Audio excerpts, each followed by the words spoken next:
गुढीपाडव्याला पंतप्रधान नरेंद्र मोदींचा नागपूर दौरा. मोदींच्या दौऱ्यादरम्यान कडक सुरक्षा व्यवस्था. 47 चौकांमध्ये होणार पंतप्रधान यांचं दिमाखदार स्वागत.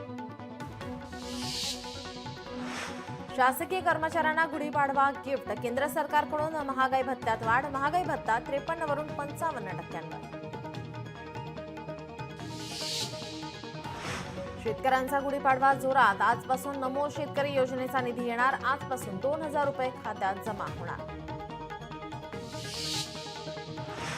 राज्याचे मुख्यमंत्री देवेंद्र फडणवीस आज धाराशिव जिल्ह्याच्या दौऱ्यावर. तुळजाभवानी मंदिराचा विकास आराखडा आणि तुळजापूरचे ड्रग्ज प्रकरण ताजे असल्याने हा दौरा महत्त्वपूर्ण.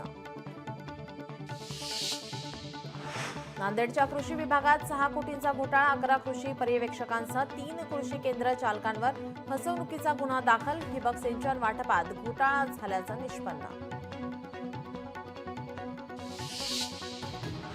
कुणाल कामराला अंतरिम जामीन मंजूर. 7 एप्रिलपर्यंत अटक न करण्याचा मद्रास उच्च न्यायालयाचा दिलासा. मुंबई पोलिसांसमोर 31 मार्चला हजर राहण्याचे आदेश. मनसेच्या बॅनरबाजीवरून वार पलटवार. बाळासाहेबांच्या फोटोखेरीज पर्याय नाही.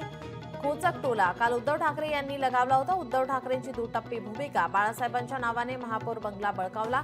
संदीप देशपांडेंचा ठाकरेंना प्रत्युत्तर. बाळासाहेब ठाकरेंचं जुनं भाषण पुन्हा चर्चेत. आपला फोटो बॅनरवर छापू नको. शिवसेनेतून बाहेर पडला, सगळ्या गोष्टीतून बाहेर पडलास, आता आपला फोटो तू बॅनरवर छापू नकोस. बाळासाहेब ठाकरेंचा जुना व्हिडिओ चर्चेत. अत्याचार प्रकरणामध्ये आसाराम बापूला मोठा दिलासा. गुजरात हायकोर्टाचा निर्णय. आसाराम बापूला 3 महिन्यांचा अंतरिम जामीन. वैद्यकीय कारणास्तव 30 जूनपर्यंत जामीन वाढवला. आदिवासी वनहक्क कायद्याची योग्य अंमलबजावणी करा यासह विविध मागण्यांसाठी नंदुरबारमध्ये सत्यशोधक शेतकरी सभा आणि सत्यशोधक ग्रामीण कष्टकरी सभेकडून निदर्शने. Republican party of India Athawale गटाकडून दावते इफ्तारचे आयोजन. या पार्टीच्या निमित्ताने सर्व मुस्लिम बांधवांनी केला रोजा साजरा. उपमुख्यमंत्री एकनाथ शिंदे 31 मार्चला नंदुरबार दौऱ्यावर. अक्कलकुवा येथे दुपारी 1 वाजता होणार आभार सभा. अमशा पाडवी यांची विधानसभा आणि चंद्रकांत रघुवंशी यांची विधान परिषदेवर निवड झाल्याबद्दल आभार सभेचं आयोजन. अकोला शहरात शिंदेच्या शिवसेनेकडून महापालिकेत आंदोलन. शहरात सध्या पाणीपुरवठा दूषित होत असल्याचा आरोप करण्यात आला आंदोलन. गुढीपाडव्याच्या आधीच सोन्याला 92,000ची झळाळी आली आहे. सोन्याचे भाव वाढून 92,000 प्रति तोळ्यावर पोहोचलाय. शुक्रवारी सोन्याच्या भावामध्ये 800 रुपयांची वाढ झाली आहे. वर्षातलं पहिलं खंडग्रास सूर्यग्रहण आज आहे. भारतीय वेळेनुसार दुपारी 2:21 ग्रहणाला सुरुवात होणार. ग्रहणाचा कालावधी 3 तास 53 मिनिटे असणार आहे. आज शनी अमावस्या असल्याने श्री क्षेत्र शनी शिंगणापूरमध्ये देशभरातून लाखो भाविक दाखल. देवस्थानकडून येणाऱ्या भाविकांसाठी विविध सोयी. राज्यातील काही भागामध्ये आज वादळी वाऱ्यासह पावसाचा इशारा. हवामान विभागाने येलो अलर्ट जारी केलाय. पावसामुळे रब्बीच्या पिकांना फटका बसण्याची शक्यता. तर कोकणात आंबा आणि काजूचंही नुकसान होण्याची भीती. महिलांसाठी असलेले फिरते स्वच्छतागृह दुर्लक्षित. मुंबई महानगरपालिकेच्या उपक्रमाकडे दुर्लक्ष. पालिकेच्या या योजनेचा पुरता बोजवारा. शिवाजी पार्कातील मोबाईल टॉयलेटची दुरावस्था. तालुक्यातील गुळाणी, जरेवाडी, वाफगाव, वरुडे या गावांमध्ये पिण्याच्या पाण्याचा मोफत टँकर सुरू. यामुळे गावातील लोकांनी आनंद साजरा करत चक्क टँकरची वाजत गाजत भंडाऱ्याची उधळण करत मिरवणूक काढली. पंढरपूरमध्ये वारकरी संप्रदायाची अनोखी गुढी उभारली जाते. गुढीऐवजी वारकरी विठ्ठल मंदिरावर पताका उभा करून सांप्रदायिक अशी समतेची गुढी उभारतात. आंबेगाव तालुक्यातील लाखणगाव येथील शेतकऱ्याने 2 एकर शेतामध्ये केली शेवंतीच्या फुलांची लागवड. तर गुढीपाडव्याच्या निमित्ताने त्यांच्या फुलांना चांगला बाजारभाव मिळतो आहे. आंबेडकरी अनुयायांच्या वतीनं हिंगोली जिल्हाधिकारी कार्यालयावर मोर्चा. महाबोधी महाविहाराचं व्यवस्थापन बौद्ध भिक्खू आणि बौद्ध अनुयायांच्या ताब्यात द्यावे या मागणीसाठी मोर्चा. कल्याणमध्ये बुद्धगया महाबोधी महाविहार बौद्धांच्या हाती देण्याच्या मागणीसाठी आंदोलन. आंबेडकरी अनुयायांनी आता आंदोलन करत केला रास्ता रोको. नंदुरबारमध्ये आयुर्वेदातील राजफळ खिरणी बाजारात दाखल. बहुगुणी खिरणीला 300 ते 350 रुपये प्रति किलो भाव. केवळ महिनाभरच मिळणाऱ्या खिरणीला ग्राहकांची मोठी मागणी. नांदेडच्या अर्धापूर तालुक्यात आगीची घटना. शेतातील घराला भीषण आग. आगीत घरातील साहित्य आणि मोटरसायकल जळून खाक. शेतकऱ्यांचं मोठं नुकसान. बदलापुरातील ज्वेलर्सचं दुकान फोडण्याचा प्रयत्न. घटना सीसीटीव्हीमध्ये चित्रित. पोलीस ठाण्यात चोरट्याविरोधात गुन्हा दाखल. उल्हासनगरमध्ये 2 बांगलादेशी महिलांना अटक. बेकायदेशीरपणे भारतात वास्तव्य करत असल्याने पोलिसांनी केली अटक. धुळे सुरत राष्ट्रीय महामार्गावर महाकाय ट्रक पलटी. ट्रक चालकाचं नियंत्रण सुटल्याने अपघात. अपघातात ट्रकचं मोठं नुकसान. सुदैवाने जीवितहानी टळली.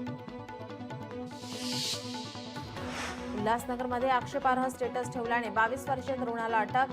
हिल लाईन पोलिसांनी कारवाई करत केला गुन्हा दाखल. छत्तीसगडच्या 2 दुचाकी चोरट्यांना अटक. एकूण 9 दुचाकी वाहनांची चोरी केल्याचं उघडकीस. चोरीतील सर्व वाहने पोलिसांनी केली जप्त. सोलापुरात कारने घेतला पेट. सोलापूरच्या रंगभवन रस्त्यावरील रात्रीची घटना. सुदैवाने यात कुठलीही जीवितहानी नाही.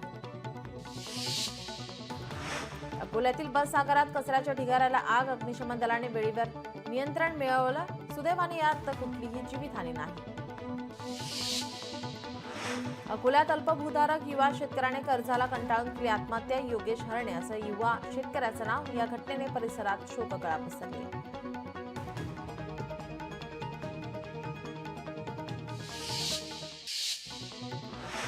ऑनलाईन क्रिकेट बॅटिंग करणाऱ्या रॅकेटवर पिंपरी चिंचवड पोलिसांची धाड. क्रिकेट लाईव्ह गुरु या ॲपच्या सहाय्याने सुरू होतं क्रिकेट बॅटिंग. धाडी दरम्यान पोलिसांनी 5 मोबाईल फोन आणि रोख रकमेसह जवळपास 2,25,000 रुपयांचा मुद्देमाल केला जप्त. संगमनेरातील चंदनापुरी घाटात विचित्र अपघात. 7 गाड्या एकमेकांना ठोकल्या. सुदैवाने कोणतीही जीवितहानी नाही. अकोला शहरात अवैध दारूचा साठा. पोलिसांनी केला जप्त. 2 आरोपींना केली अटक. देशी दारूचा एकूण 48,160 रुपयांचा साठा जप्त. वडवणी तहसीलदारांच्या गाडीला अपघात. अपघातात 4 जण जखमी. गाडी चालकाचा गाडीवरील ताबा सुटल्याने अपघात. जखमींना बीडच्या शासकीय रुग्णालयात केलं दाखल.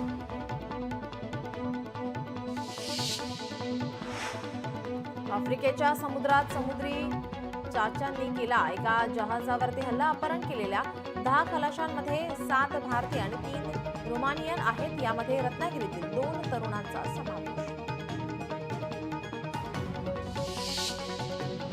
भंडारा रोड नाका नंबर 5 जवळ चालत्या ट्रकला आग. आगीमुळे घरगुती सामानाचं नुकसान. आगीवर नियंत्रण मिळवण्यात अग्निशमन दलाला यश. सेनगाव येथील पंचायत समितीत 43 लाखांचा गैरव्यवहार प्रकरणी सहाय्यक लेखाधिकाऱ्याला निलंबित. निलंबनाचा आदेश मुख्य कार्यकारी अधिकारी नेहा भोसले यांनी काढले. दत्ता शिंदे असं निलंबित करण्यात आलेल्या सहाय्यक लेखाधिकाऱ्यांचे नाव. पैठणमध्ये आढळला कुजलेल्या अवस्थेत वयोवृद्ध नागरिकाचा मृतदेह. जायकवाडी धरणाकडे जाणाऱ्या रस्त्याच्या कडेला ज्ञानेश्वर उद्यानाच्या कंपाऊंड जवळ मृतदेह आढळला. पालघरच्या केळवे येथे सराफ दुकानाला बंदुकीचा धाक दाखवून लुटण्याचा प्रयत्न. चोरट्याने पळून जाताना सराफ दुकानाच्या काचेवर दगड मारल्याने बंदूक नकली असल्याचा पोलिसांना संशय. चंद्रपूर शहरालगतच्या ताडाळी MIDC भागामध्ये डिझेल टँकर उलटलाय. तातडीने फोम टेंडर उपलब्ध झाल्याने मोठा अपघात टळलाय. उल्हासनगरमध्ये एका अज्ञात चोरट्याने तोंडाला रुमाल बांधून बाईकची चोरी केली. चोरीची संपूर्ण घटना सीसीटीव्हीमध्ये चित्रित. छत्रपती संभाजीनगरमध्ये वाहनाला आग लागली. पाटबंधारे विभागाच्या कार्यालयासमोर कारला आग लागली. अचानक गाडीने पेट घेतल्याने परिसरात भीतीचं वातावरण. आगीत नुकसान नाही, मात्र उन्हाळ्यात आगीने पेट घेण्याच्या घटनात वाढ. पुण्यातील जुन्या सेंट्रल नाक्याच्या भंगार साहित्याचा गोदामाला भीषण आग. आगीचं कारण अस्पष्ट. आगीमुळे कर्मचाऱ्यांमध्ये भीतीचं वातावरण. येवल्याच्या आझाद चौकामध्ये असलेल्या दुकानात जुगारचा अड्डा. पोलिसांना छापा टाकत केली 5 जुगारांना अटक. या कारवाईमध्ये रोख रकमेसह जुगाराचे साहित्य देखील जप्त.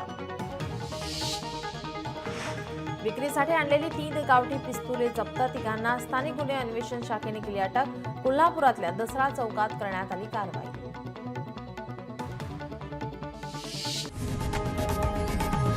लोकशाही मराठी ऐका, पहा, जागरूक रहा.